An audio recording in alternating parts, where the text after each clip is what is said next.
यदि यह खून सब जगह ठीक-ठीक न दौड़े तो क्या होगा? देखो, खून के दौड़ने से हमारे शरीर के दो काम होते हैं। प्रथम तो शरीर के हर एक हिस्से को पूरा पूरा भोजन मिल जाता है, जिससे हमारी तमाम क्षति पूरी हो जाती है। इस संबंध में पहले बता चुका हूँ कि अन्य मशीनों के समान हमारे शरीर की मशीनें भी काम करने से बराबर घिसती रहती हैं।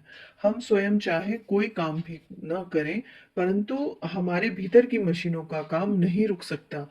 वे तो अपना काम हर घड़ी और हर क्षण जब तक हम जीते हैं करती ही जाएंगी। उदाहरणार्थ, हमारे हृदय, फेफड़े, पाकाशय, जिगर, गुर्दे आदि अपना काम एक पल भर के लिए भी नहीं छोड़ सकते। चाहे हम सोते रहे या जागते, काम करते रहे या बैठे। अतएव इनका घिसना और छिजना दिन रात बराबर जारी रहता है। लेकिन यह सारी क्षति हमारे भोजन किए हुए पदार्थों के रस से पूरी कर लिया करते हैं, और यह रस इनके पास तक हमारे खून के ही द्वारा पहुंच सकता है। अस्तु, जब तक हमारा खून इनकी बारीक से बारीक रगों में स्वतंत्रता पूर्वक न दौड़े, तब तक इन्हें पूरी पूरी खुराक नहीं मिल सकती, और न ये अपनी क्षति को ही किसी तरह पूरा कर सकते हैं। खून के दौड़ने से जो दूसरा काम हमारे शरीर में हुआ करता है, वह है शरीर की भीतरी सफाई। इस संबंध में हम स्वच्छ वायु सेवन की चर्चा करेंगे।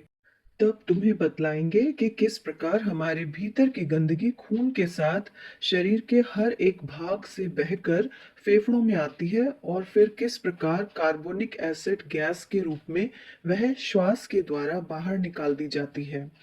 पश्चात हमारा खून फेफड़ों से हवा की ऑक्सीजन को लेकर शरीर के प्रत्येक भाग में लौट जाता है और फिर उसे पोषित करता है। अस्तु, यदि यह खून शरीर के हर एक भाग में और उसकी पतली से पतली नालियों में स्वतंत्रता पूर्वक न दौड़े, तो न तो हमारे भीतर की भली भांति सफाई होगी और न उसे पूरी पूरी खुराक या पोषण ही मिलेगा। परिणाम यह होगा कि हमारा शरीर दिन पर दिन दुर्बल, रोगी और क्षीण होता जाएगा। अच्छा, तो व्यायाम किया कैसे जाता है? व्यायाम करने की सैकड़ों विधियां हैं। इनमें से दंड और बैठक करना तथा मुद्गर भांजना हमारी देशी और बहुत पुरानी विधि है।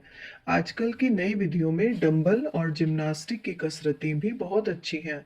इनसे शरीर का विकास बड़े सुंदर रूप में होता है। इनके अतिरिक्त दौड़ना, कूदना, उछलना, पानी में तैरना, नाव खेना और घुड़सवारी का काम भी व्यायाम के ही अंतर्गत है। तरह तरह के खेल कूद भी व्यायाम में ही शामिल हैं, जैसे टेनिस, पोलो, हॉकी, फुटबॉल, वॉलीबॉल, क्रिकेट इत्यादि। इनमें से कुछ खेलों का प्रबंध प्राय हर एक अंग्रेजी स्कूल और कॉलेज में रहा करता है, किंतु ये सब खेल पैसे वालों के लिए हैं।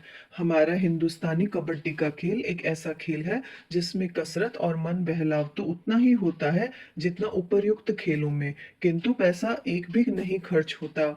अतएव इससे गरीब और अमीर सब लाभ उठा सकते हैं। योगासन की क्रियाएं भी हमारी नसों, रगों और मांसपेशियों को खींचने और तानने में बड़ा काम करती हैं। साथ ही इनसे सांस भी जल्दी नहीं फूलती।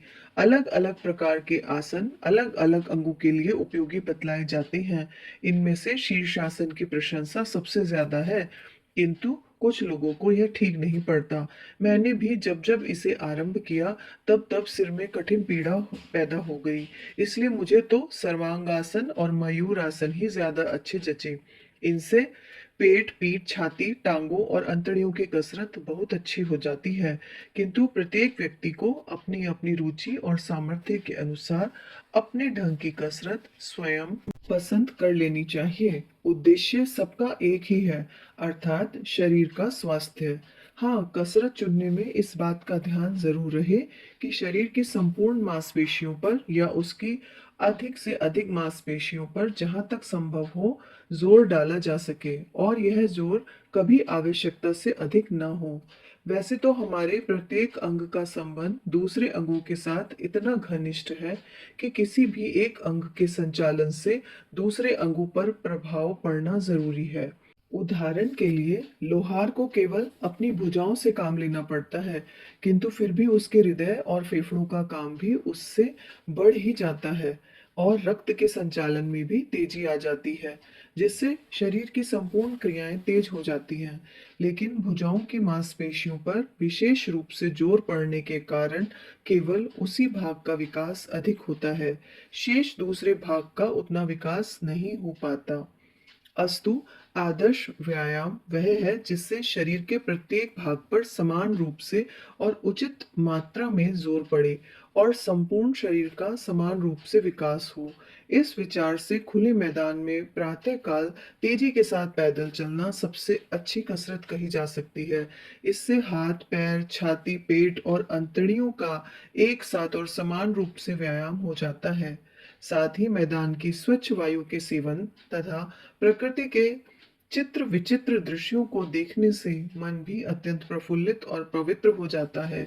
तुम्हारे लिए हम एक और कसरत बतलाते हैं जिससे तुम घर पर आसानी से कर सकते हो। वह कौन सी कसरत है? वह है जिम्नास्टिक की कसरत, किंतु घर पर आसानी से की जा सकती है और बड़ी अच्छी भी है। एक मामूली लोहे का 2 हाथ लंबा पाइप अथवा लकड़ी का चिकना डंडा, लाठी या बांस लेकर और उसके दोनों सिरों को तार या रस्सी से बांधकर उसे छत से आड़ा टांग लो। बस फिर इस डंडे को रोज दोनों हाथों से पकड़कर लटको और जोर जोर से झूलो। इस प्रकार 2-4 मिनट झूल लेने के बाद अपनी टांगों को और सारे शरीर को कड़ा करके धीरे धीरे ऊपर को उठाओ और डंडे को अपने मुंह से छुआओ। पश्चात उसी प्रकार धीरे धीरे फिर नीचे को आ जाओ। इस प्रकार 3-4 बार करोगे, तत्पश्चात उसी तरह लटकते हुए शरीर को कड़ा करके टांगों को जितना ऊपर ले जा सकते हो धीरे धीरे ले जाओ और फिर नीचे ले आओ। इसे रोज 3-4 बार करो। इस प्रकार केवल 5-7 मिनट की कसरत से सारे शरीर का व्यायाम हो जाएगा और फिर किसी दूसरे प्रकार के व्यायाम की जरूरत न रहेगी। लेकिन क्या इतनी ही कसरत से हम राम मूर्ति की तरह बलवान बन सकते हैं? नहीं, और न हमें उसकी आवश्यकता ही है। लोहे की जंजीरें तोड़ना, मोटर गाड़ियां रोकना अथवा पहलवानी करना पेशेवर लोगों के काम है। ऐसे लोग अपना सारा ध्यान केवल शारीरिक बल को बढ़ाने में ही लगाया करते हैं और फिर उनसे दूसरा काम नहीं हो सकता। मस्तिष्क का काम तो ऐसे लोगों से बहुत ही कम हो सकता है और ये दीर्घायु भी अधिकतर नहीं देखे जाते। हम और तुम जैसे व्यक्तियों का उद्देश्य शारीरिक बल को उतना बढ़ाना नहीं है जितना उसे स्वस्थ, निरोग और जीवन में अधिक से अधिक काम लायक बनाए रखना है। अतएव हमें केवल उतने ही व्यायाम की जरूरत है जितने से हमारा शरीर सदा स्वस्थ और फुर्तीला रह सके और हमारी मानसिक शक्तियों के विकास में सहायता मिले।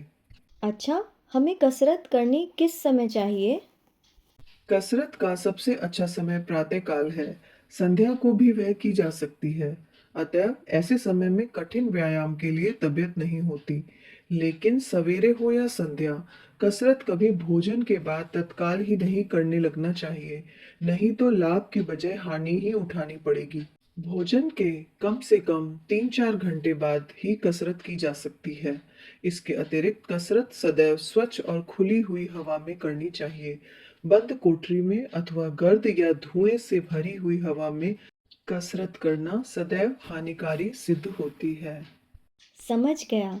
अब कल सवेरे ही कसरत शुरू कर दूंगा।